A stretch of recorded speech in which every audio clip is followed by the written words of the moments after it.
changing the stabilizing bar, and I'll be replacing the brake pads. Nissan Note.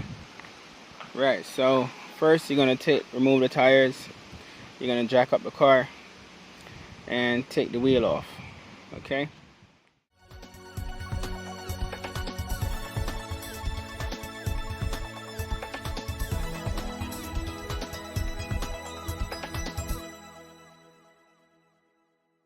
First, I'm gonna take this off, and there's 4. I'm gonna get the 21. I'm gonna put it in here, right, and I'm gonna fully take them off. I'm gonna jack up the car. This car is kind of strange, where they put the jacking point. In this case, I'm gonna try and put it right here, just right there. I'm gonna put it. Just gonna jack it up like so. Then pull this off. Put that aside. As you can see, that's what needs to be changed. So we're gonna replace it with a new one here. Top of it not bad, but the bottom, yeah, that's gone.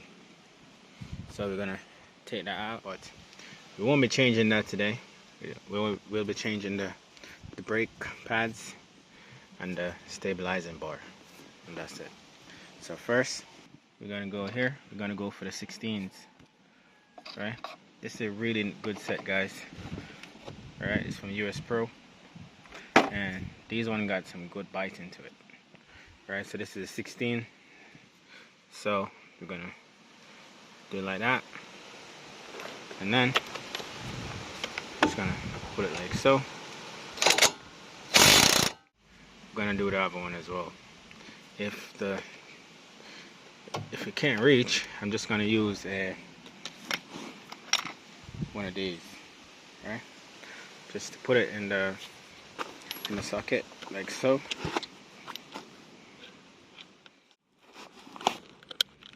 There you go. Sometimes you need to just press this button. Alright, so we're gonna put it in here.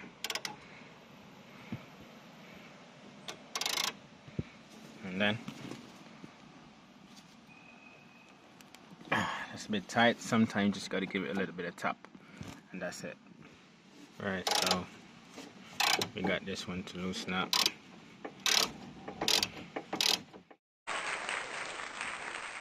I'm actually using a second jack to just jack this up a little bit, so it'd be easy for me to just pull this out. But if you don't have a second jack, you can also use a piece of wood just to put it here and kind of pry up. But it's kind of easy for me to use a second jacket.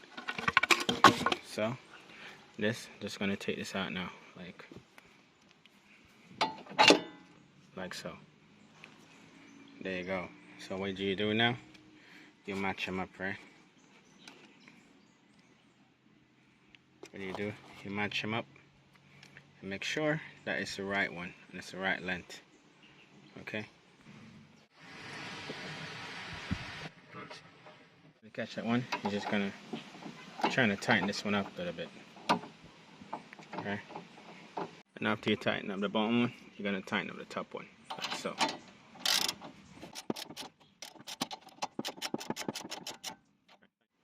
No, 17. There you have it. That's done. That's how you change the stabilizing bar. So that's tight, that's tight, that's tight. So what you do, slowly bring this down. Alright?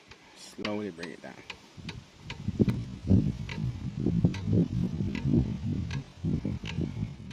Just to let you know the state of this one before. The top one was, if you know they're going, it's supposed to be really, really like that, like stiff like that. But this one, you can see it's all the rubber is broken, and all the grease came out of it. And you can see this is all moving, got lots of play in it. Alright, so it's a stabilizing bar, so if this bit goes, then I guess your car wouldn't be so stable on the road.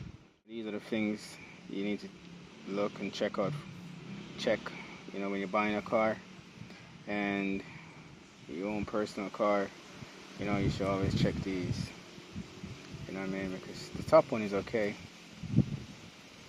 You know, the rubber is good, still good, but it doesn't matter if one is good and then other one is bad. From one is gone, you just gotta replace the whole thing. Back in the days, you know, guys, they used to repair these, but now these are cheap to replace, so no need to like try to buy a new rubber and stuff and trying to replace it or knock. Some people used to like knock the back of it so the metal go down and this bit, so actually like that. Some people I heard even weld it together, like just put a welder right here so it wouldn't move and just use the top one just for a play, you know, just for the, you know, but that's long gone, guys. But if you're somewhere in the world where you need to reuse these, those are a couple of methods that you could have tried. If you know you got a car where you at some place where there's no, you know, you can't find it nowhere, yeah, or it's emergency, then you could do one of those what I just said to you. Alright, but I wouldn't recommend that, to be honest. You know, I would just replace it, right? If not, you're gonna hear some knocking and it would just, the car wouldn't feel so stable at all. First signs or the symptoms of this, you could hear the knocking, you know, whilst driving, going around corners, you could just hear this rattling noise all the time. And then you just need to check and see if you need to replace your stabilizing bar. Or you could say these also call a drop link, right? They call them drop link also, right? So you could always check this out, right? So anyway, guys, catch you in the next video, and I'll be changing the brake pads in the next video, so look out for that one, guys. Anyway, thanks for watching my video, and please like, share, subscribe to my channel. Let's help. That's a 14 mil, which I got one of these set from US Pro, right? You can actually use these one because they're quite nice. They got a lot of grip to them, you know what I'm saying? So this is a nice set. I think I paid about £20 for this set, you know what I mean? It got all the numbers from 8, it got from 8 to 32s, right? So what you could do, you could put this on, you put the 14 on here. You can actually use a ratchet. You can actually use a ratchet to open it, or you can actually use one of these, right? I got it from Day Plus. Sometimes, guys, if you find this hard to put on, you just press this button and then it just go on. Another thing I like to do is use a little steel brush and clean them up like so. So it'll be easier to take off the next time. Let's clean them up. The top, the bottom, right? And that's it.